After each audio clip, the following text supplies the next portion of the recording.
दोस्तों, रात जितनी शांत दिखती है उसके भीतर उतने ही भारी राज छुपे होते हैं और इंसान जितना बाहर से मुस्कुराता है अंदर से उतना ही टूटा हुआ भी हो सकता है।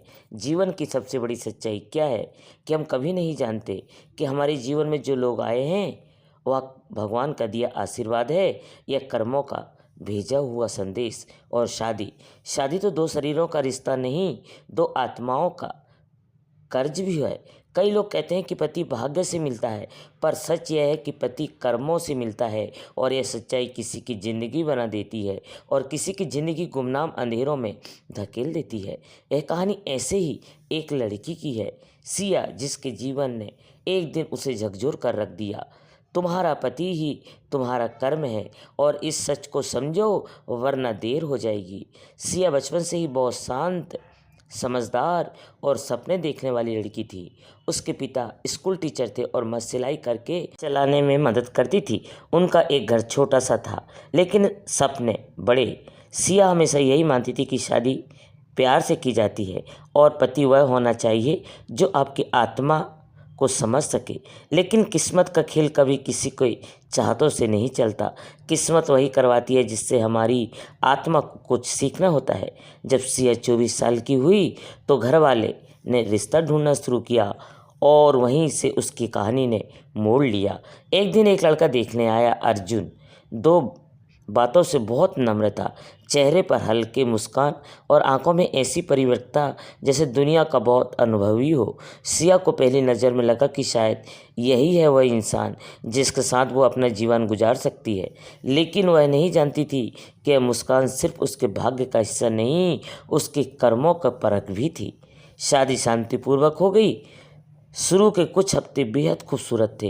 अर्जुन हर बात में उसका ध्यान रखता, उसके लिए फूल लाता, खाना बनाता, उसके साथ बैठकर बातें करता। सिया सोचती, भगवान ने मुझे इतना अच्छा पति दिया है, मैं कितनी भाग्यशाली हूँ।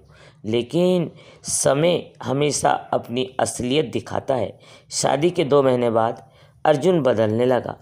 सुबह जल्दी उठकर काम पर जाने वाला अर्जुन अब देर रात तक बाहर रहने लगा। पिछले दिनों का प्यार अब झुंझलाहट में बदल गया।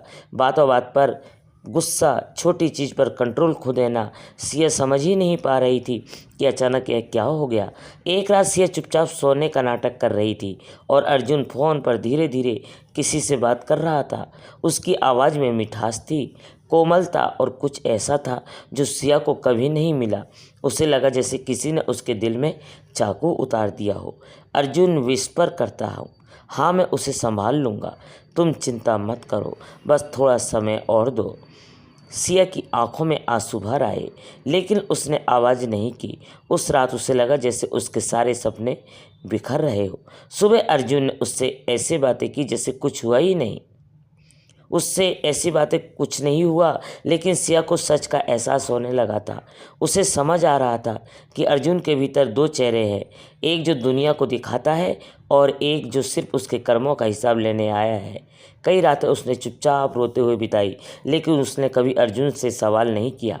उसे लगता शायद मेरी ही गलती है, शायद मैं ही पर्याप्त नहीं हूँ।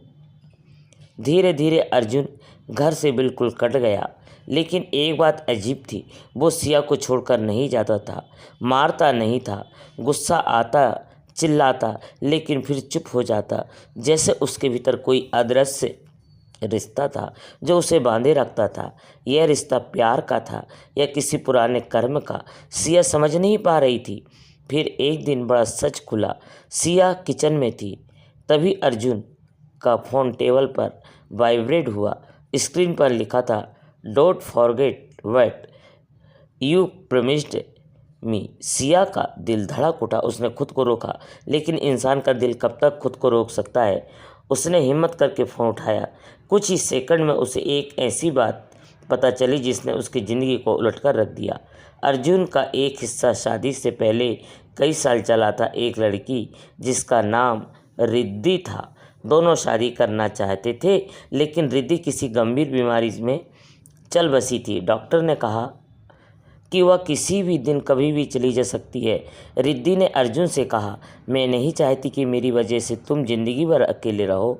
तुम शादी कर लो, लेकिन मुझे मत भूलना।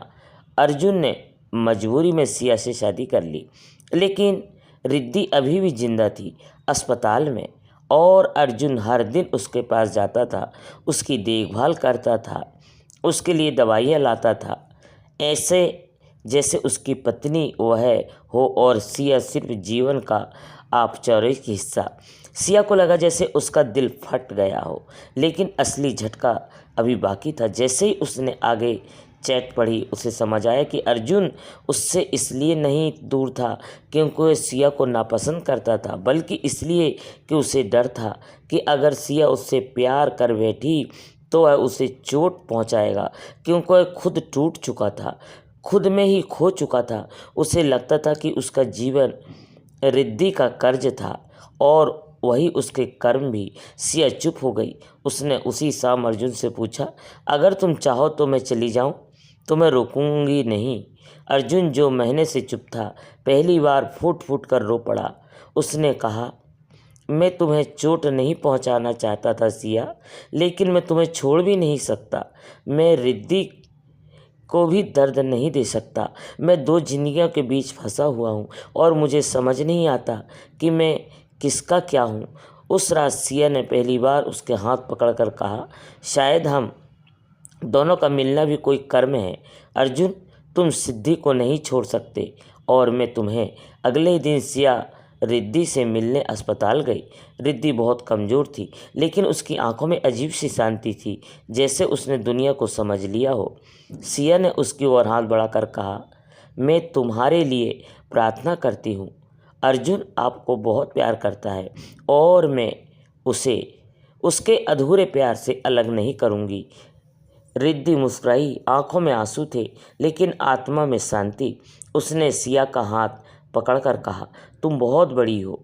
अर्जुन को मेरी तरफ से जीवन जीने का वरदान दे दो। 3 महीने बाद रिद्धि इस दुनिया से चली गई। उसकी आखिरी चिट्ठी में सिर्फ एक बात लिखी थी, मैं अर्जुन को तुम्हें सौंप कर जा रही हूँ। उसका जीवन बहुत दर्द लेकर चला है, उसे संभाल लेना।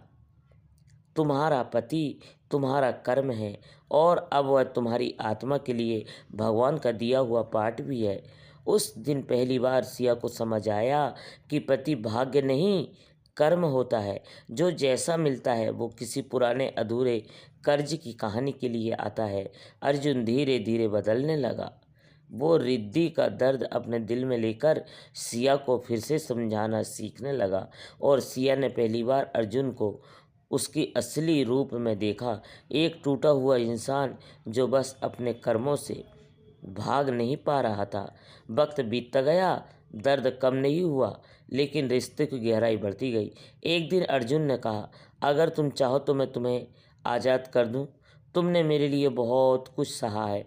सिया ने मुस्कुराकर कहा, नहीं अर्जुन, मैं यह रिश्ता छोड़कर नहीं जाऊंगी, क्योंकि मैं समझ चुकी हूँ कि तुम मेरे पति नहीं, मेरे कर्म हो, और कर्म से कोई भागता नहीं, उसे निभाता है।